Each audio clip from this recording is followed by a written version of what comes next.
Are right now, right before the season, everybody's pissing and moaning. We had a different coach come up and give a motivational speech in the afternoon each day. He was our running backs coach at the time by the name of Derek Foster. Coach Foster came up there, toughness and pushing through. He got real razzed up as his speech progressed. We had a video coordinator named Rocky. He finishes his speech and he goes, "Hit it, Rock!" And Set It Off by Boosie Badass played. As a young white man, it was my first time hearing that song, Set It Off. Yeah, we finna set it off. You heard me?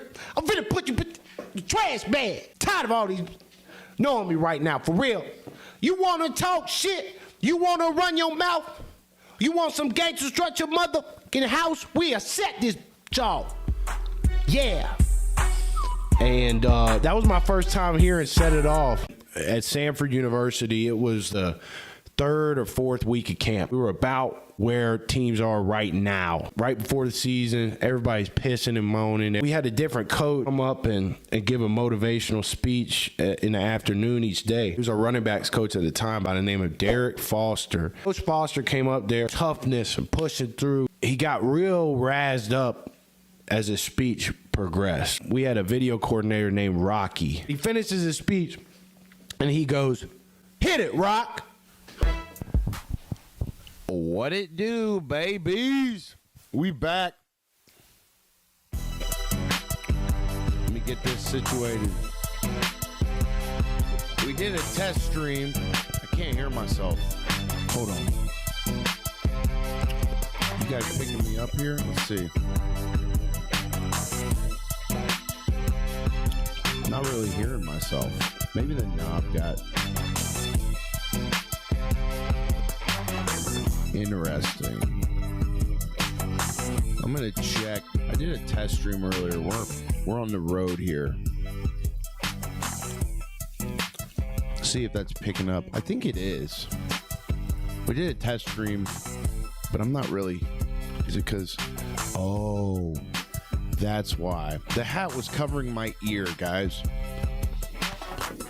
The hat was covering my ear. So we're back. We've got Alabama, Oklahoma tonight. We've got a massive win by the Seattle Seahawks to talk about against LA Rams last night. We got, I got to center my camera. We got week 16 of the NFL coming up. We'll preview all of those games. I got some honey roasted peanuts.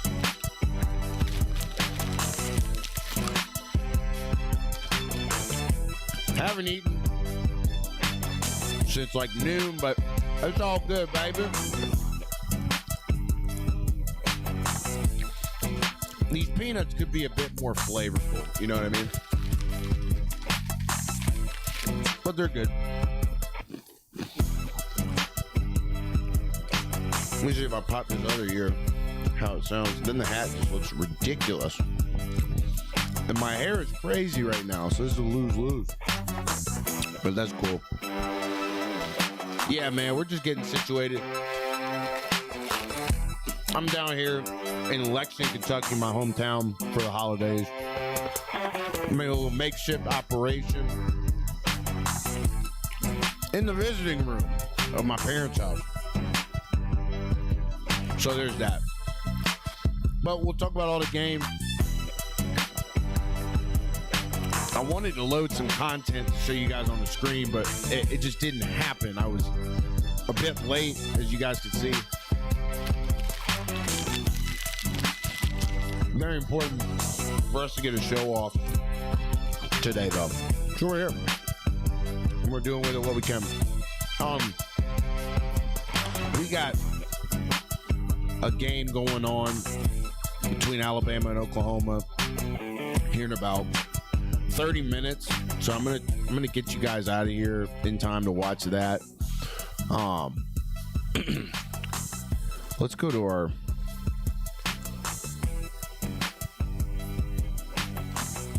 outline here.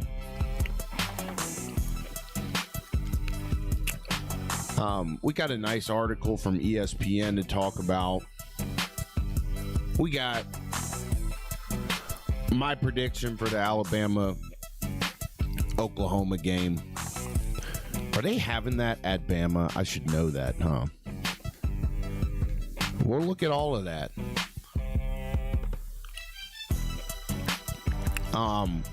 The LA Rams beat the Seattle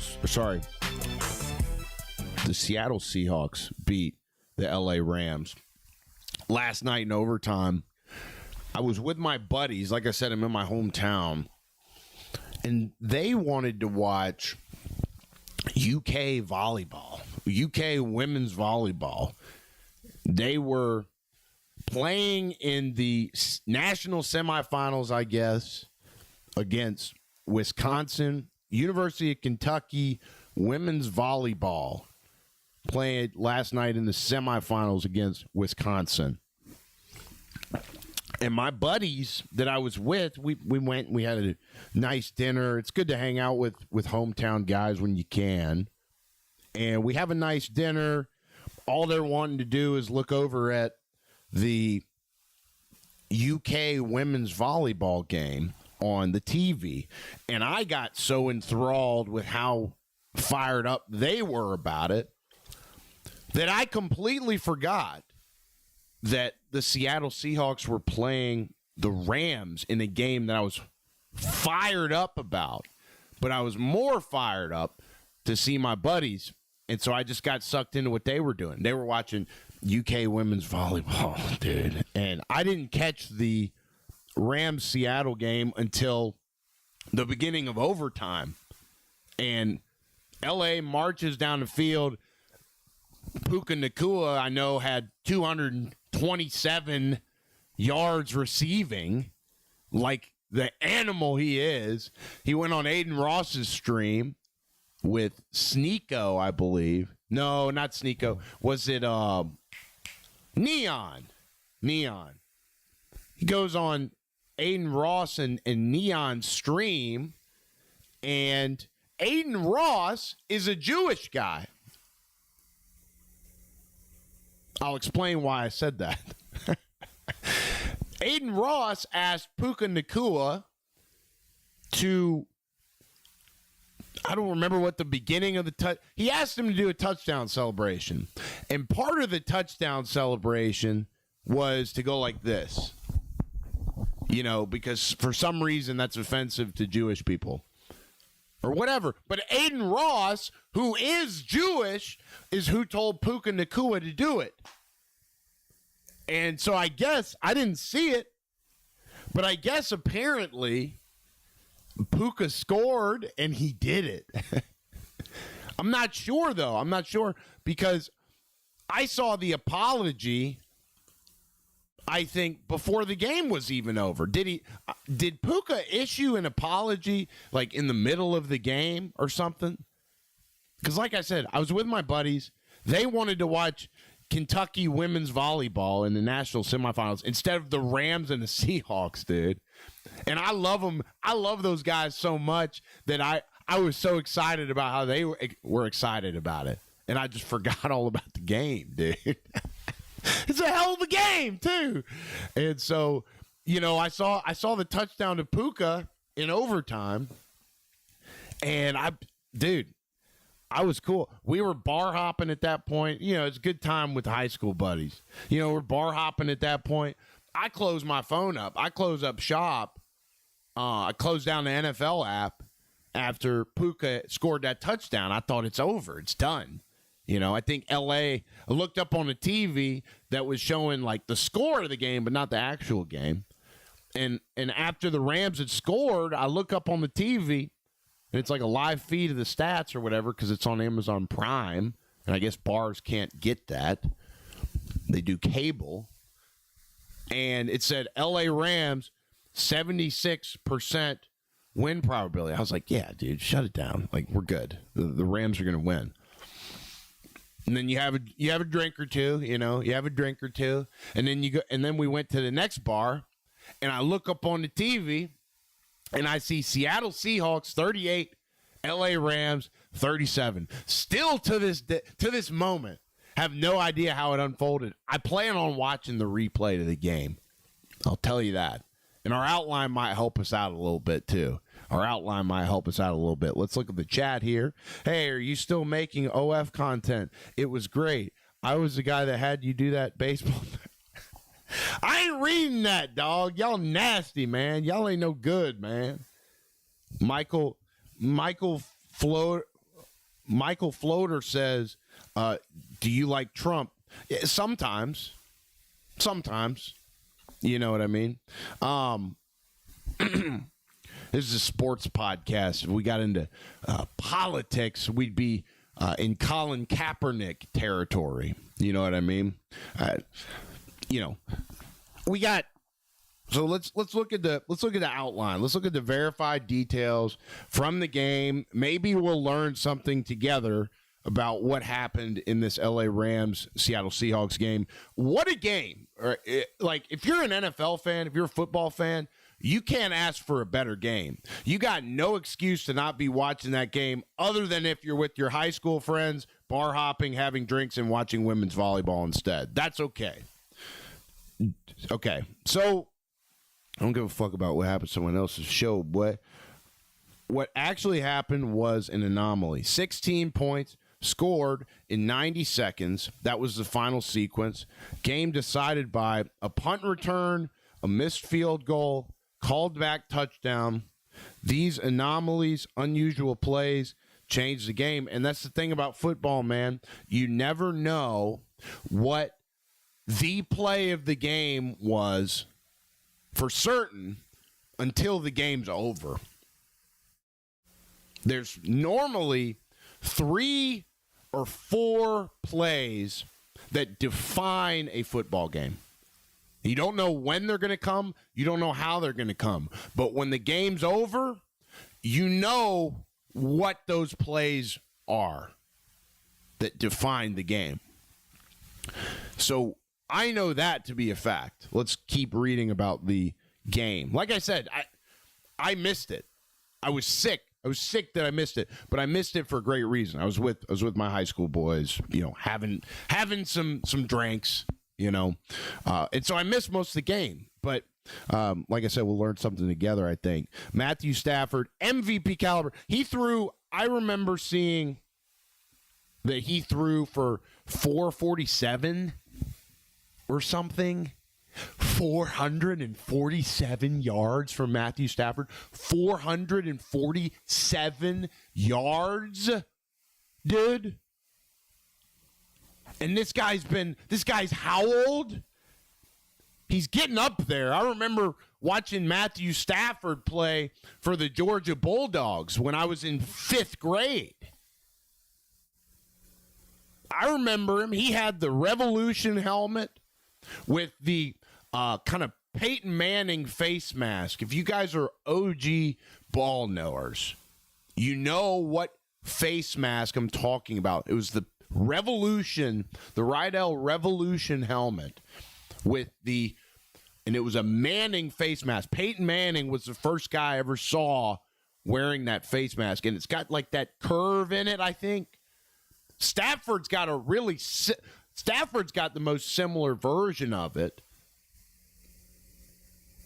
to present day helmets. He's got a speed flex, but he's got a special kind of face. He's always kept that kind of face mask with like the curve. You guys know what I'm talking about. Maybe I'm getting in minutia. I love talking about that shit. I remember when the Rydell Revolution was cool. Then I remember when the Revo Speed was the thing. When I was in high school, 8th grade. And now you can't even wear a Revo Speed anymore.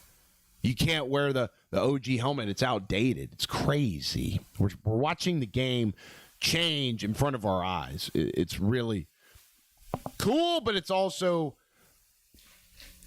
gets nostalgic. You know what I mean? So Matt Stafford goes for 447, I believe.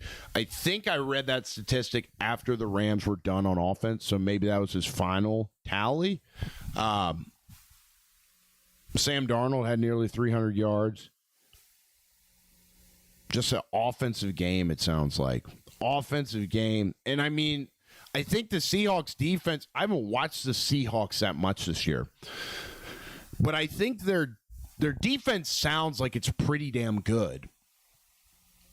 But when you go against a coordinator like McVay, and we've talked about this ad nauseum on here, if you got a head coach, play caller like McVay that's been with a special player like Stafford for how long now? Like 7 years, 8 years, 9 years? I'm not sure. But when you've got a play caller and a quarterback that are both very dangerous and very proficient at what they do, and you put them together for a long time, which is not common in the NFL at all, not for long, you get something really special. And that's what we're seeing with Sean McVay and Matthew Stafford this year. And the Rams are just a really well-run organization as well. They've supplemented the offense with players that aren't necessarily break-the-bank players. You got young guys like Blake Corum, I think still on their rookie deals, running back out of Michigan, serving a huge role in that offense. You know, Kyron Williams has still got the C on his chest, but Blake Corum has really, really stepped up for the Rams this year, I believe, just based on what I've seen. Best time of my life was, this is Wonders of the World says, stop acting gay, bro. C5 Non says, why gay dudes can't like ball.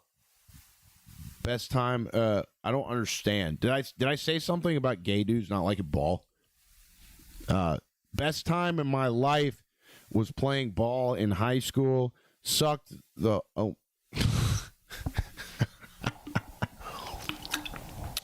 Y'all ain't no good, man.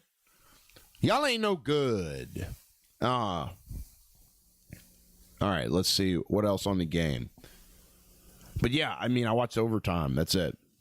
So let's look at our hot takes. If you're new to the show, we do this on In the Jar. When you're in the jar, you're fired up. You're wanting to rant. It's kind of like Gruden shred him, you know, when they ask him to, you know, rant about something he doesn't like in football. It's something we enjoy doing too, but we call it getting in the jar. That's the name of the show. So I use AI to create outlines for my show, just to make sure we touch on the right stuff. We're not missing anything day in and day out. And so what I'll have it do is generate some hot takes or tangent starters on each part, subject matter wise, of the show. And sometimes they're good and they get us going. Sometimes they're so bad we got to condemn them to hell. Sometimes they're just useless. So let's read a couple hot takes and tangent starters around the Seahawks game. I somehow got my slides stuck on each other. 16 points in 90 seconds. That's an anomaly, not a loss. What kind of mental tardation was that? Stafford had an MVP level performance and still lost. Feels a lot like the guys in stripes, doesn't it? You put on a masterful clinic. Now, I think Seattle's got the type of team.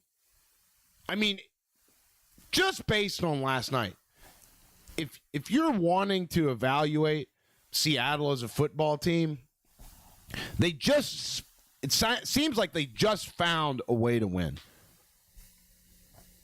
And sometimes that stuff is unseen. You know, you can't know whether a group of guys is going to do that based on their size or their speed or their strength. They've collectively convinced themselves that whatever situation comes a knocking at the door, that we're going to handle it and we're going to come out victorious.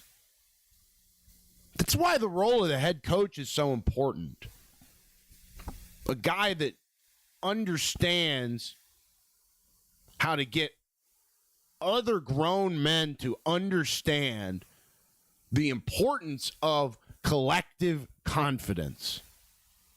That's how you get a team that finds a way to win late.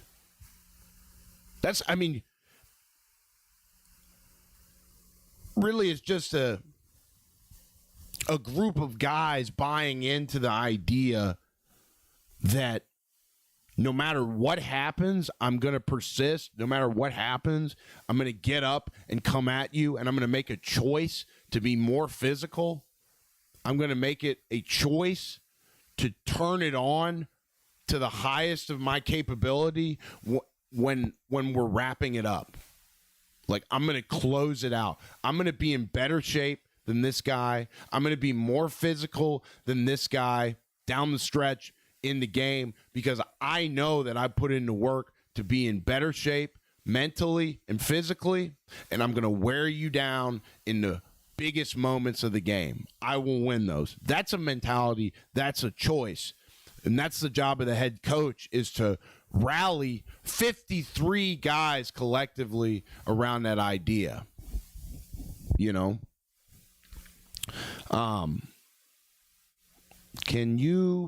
Let's read the chat here. Can you lighthouse a chicken sandwich if you're in a lane change? I feel stoned after reading that question. Let's read more hot takes here. The Seahawks needed luck. These are still our hot takes. Seahawks needed luck. Rams needed one play. What the hell does that mean? Thursday night road game, a short week. That's when crazy happens. Oh, really? Dominant performance, getting erased by late game sequence. Those were the worst set of hot takes I have ever seen. Let's get into the Bama, Georgia. Sorry, I keep wanting to say Bama, Georgia. I've been watching clips on Instagram today. I got a clip today. I'm going to show it to you guys, I think, on the Monday show. It'll get the blood flowing down south. I'll just say that. It's a Kirby Smart pump-up speech. I can't even say anything else about it because it doesn't do it justice. It's just badass. So I've been thinking about Georgia football all day. Georgia's my pick to win the national title.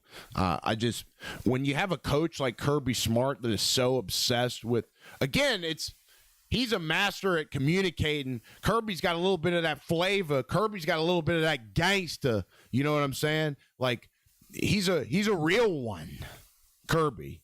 You know, and the way he preaches physicality, the way he communicates with his players, like, you know, he's one of the few guys in the country in college football that still persistently preaches about physicality and just fucking the other guy up.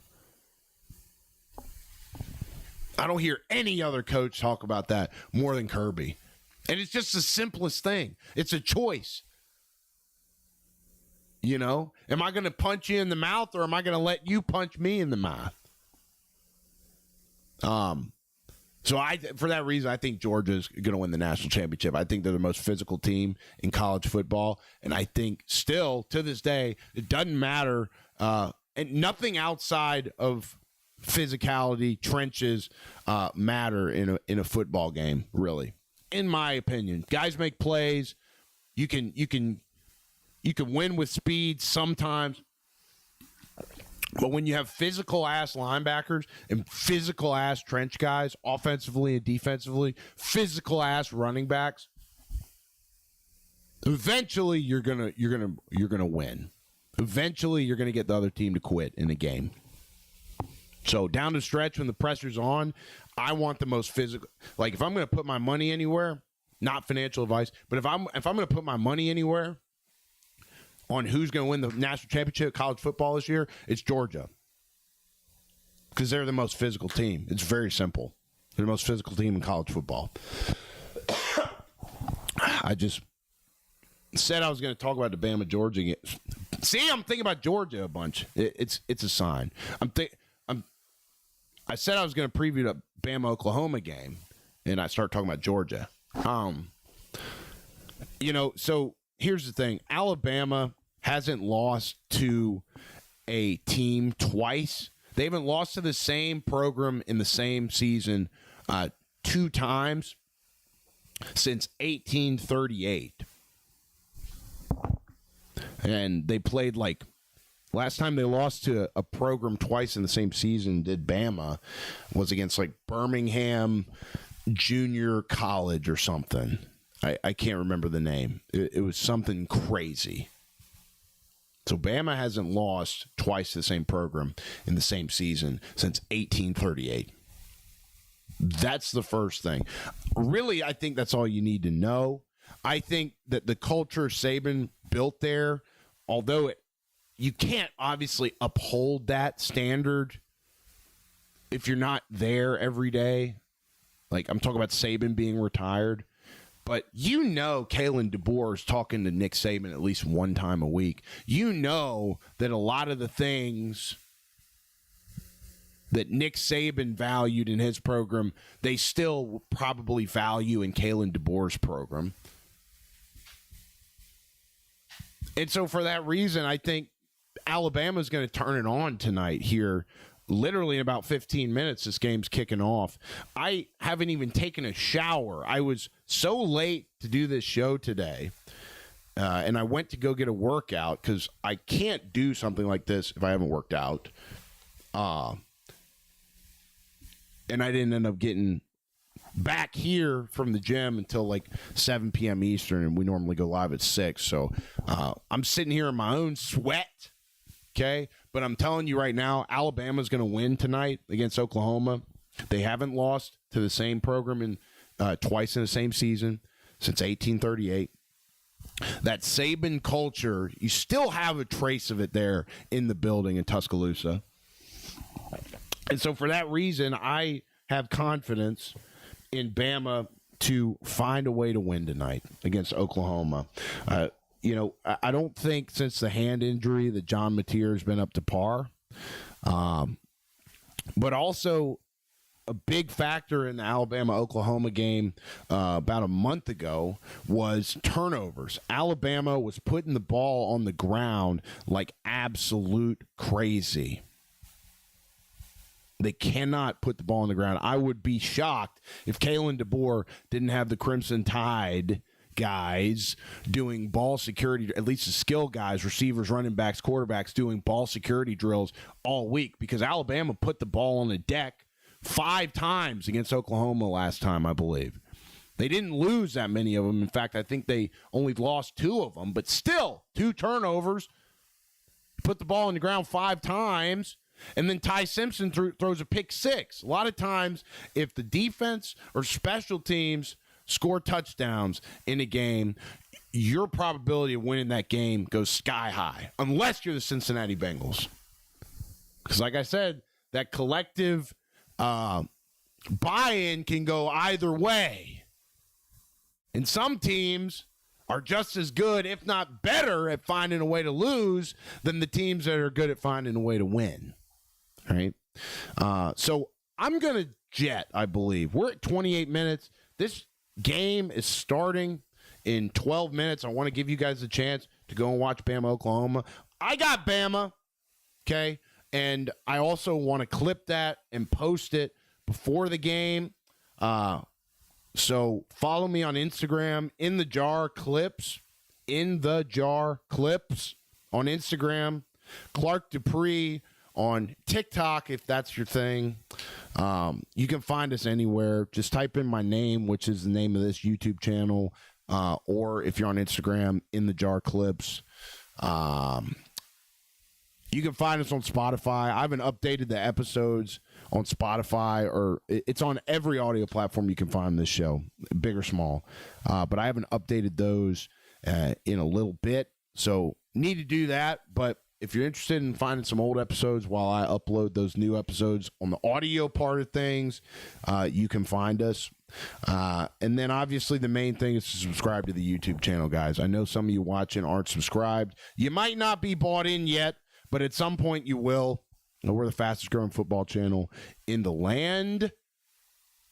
And it's important you subscribe to us on YouTube so we can continue to bring the best daily live football show that we can bring you. We're here every day, Monday through Friday. Yesterday we weren't here because I was traveling here to Kentucky where I sit.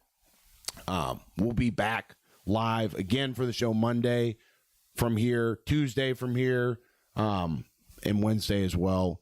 All the way, we'll be here every day. So subscribe to the channel. It helps us out a lot, and it's free. I'm not going to send you any emails. I'm not going to bite you or anything like that crazy, unless you don't sub. Bare minimum, hit the double tap the like button. I understand if you're brand new.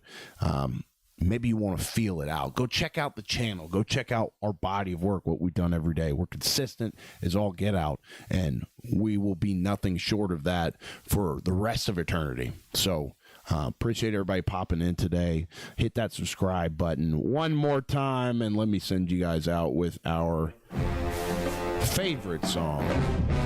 Let's watch some football, man. I'm going to see if I can clip this shit real fast so that I can get my Bama Oklahoma prediction out. Follow me on Instagram, In the Jar Clips. We've been popping off lately. 150,000 views on shorts last week. In the Jar Clips. Follow me on Instagram. But sub here first, motherfucker. All right. Love you guys. I don't know what to do because I'm not on set.